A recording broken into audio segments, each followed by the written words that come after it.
নবগ্রাম পশ্চিম চক্রের চক্র সম্মেলন করা হয় নবগ্রাম ব্লকের পাঁচগ্রাম অঞ্চলের পাঁচগ্রাম উচ্চ প্রাথমিক বিদ্যালয়।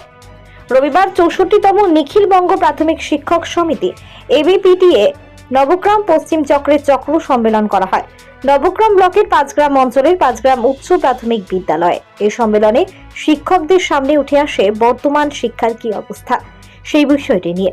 যেমন বিশেষ করে বর্তমানে শিক্ষা ব্যবস্থাতে শিক্ষার অবস্থা ভেঙে পড়েছে। শিক্ষকেরা যে বর্ধিত দিয়ে পাওয়ার কথা সেটি পাচ্ছেন না এবং তার জন্য শিক্ষকেরা শহীদ মিনার স্মরণে যে দীর্ঘদিন ধরে ধর্নায় বসে আছেন। তাছাড়া কোনো বিদ্যালয়গুলিতে এবং মহাবিদ্যালয় নিয়োগ প্রক্রিয়া বন্ধ আছে, তাদের ছাত্রছাত্রীদেরকে পাঠদান দেওয়া অসুবিধা হচ্ছে। এরকমই আরো অনেক কিছু বিষয়গুলি এই সম্মেলনে উঠে আসে বলে জানা যায়। এই সম্মেলনে পাওয়া 60% সদস্য হওয়া শিক্ষকেরা হাজির হন বলে জানা যায়। এই সম্মেলনটি শুরু করা হয় নবগ্রাম পশ্চিম চক্রের এবিপিটিএ এর পক্ষ থেকে পতাকা উত্তোলন করে এবং এরপরে শহীদ স্মরণে মাল্যদান এবং পুষ্পদান করে। নবগ্রাম থেকে শুভ ঘোষের রিপোর্ট, নিউজ এনজিআর। আমরা নবগ্রাম পশ্চিম চক্রের মাস্টারমশাই এবিপিটির পক্ষ থেকে পাঁচগ্রাম হাই প্রাইমারিতে 64তম সম্মেলন, এই সম্মেলনে আমরা আয়োজন করেছি। এই সম্মেলনে নবগ্রাম পশ্চিম চক্রের মাস্টারমশাই এখানে উপস্থিত হয়েছেন। আপনারা জানেন যে এই মুহূর্তে সম্মেলনে কতটা গুরুত্বপূর্ণ প্রয়োজনীয়তা। আপনারা জানেন যে প্রত্যেকটা স্কুল যে ভ্যাকান্সি, সেই ভ্যাকান্সি আপনার হাই স্কুল থেকে শুরু করে প্রাইমারি স্কুল থেকে শুরু করে কলেজ থেকে শুরু করে প্রত্যেকটা স্কুলে করুণ অবস্থা।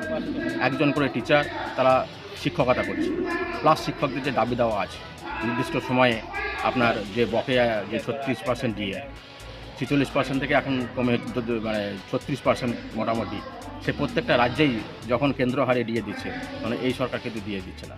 তো এই যে দাবি দেওয়া প্লাস শিক্ষকদের পেনশন ভাতা থেকে শুরু করে শিক্ষক নিয়োগ থেকে শুরু করে রাস্তায় বসে আছে। আপনারা দেখতে পাচ্ছেন কলকাতাতে দীর্ঘদিন ধরে শহীদ মিনারের পাশে শিক্ষকরা আন্দোলন করছে, ছাত্ররা আন্দোলন করছে, ভাবি শিক্ষকরা আন্দোলন করছে। মানে পুরো ব্যবস্থাটা একদম অকেজ হয়ে পড়েছে। শিক্ষামন্ত্রী জেলে আছে, সে শিক্ষামন্ত্রী জেলে থাকার কারণে এই যে শিক্ষার যে করুণ অবস্থা, সেই করুণ অবস্থা সেই অবস্থাটাকে আমরা আন্দোলনের মাধ্যমে আমরা তুলে ধরবো মানুষের। আমাদের এবিপিটি সংগঠন আছে, সেই সংগঠনের সার্কেল সম্মেলন 64তম সার্কেল সম্মেলন আজকে অনুষ্ঠিত হচ্ছে। প্রত্যেক বছরের মতো আমাদের প্রত্যেক বছরই সার্কেল সম্মেলন হয়। আজকে 64তম সার্কেল সম্মেলনটা এখানে পাঁচগ্রাম হাই প্রাইমারিতে অনুষ্ঠিত হচ্ছে। এই জন্য আমরা আমাদের সংগঠনের যারা সদস্য আছেন সমস্ত সদস্যবৃন্দরা হাজির হয়ে আমাদের সম্মেলনে মিলিত হয়েছে। তো হলো মূলত শিক্ষার জন্য আলোচনা, এবং আলোচনা আরও বাকি আছে। শিক্ষার স্বার্থে, ছাত্রদের স্বার্থে, শিক্ষকদের স্বার্থে আমাদের এই আলোচনা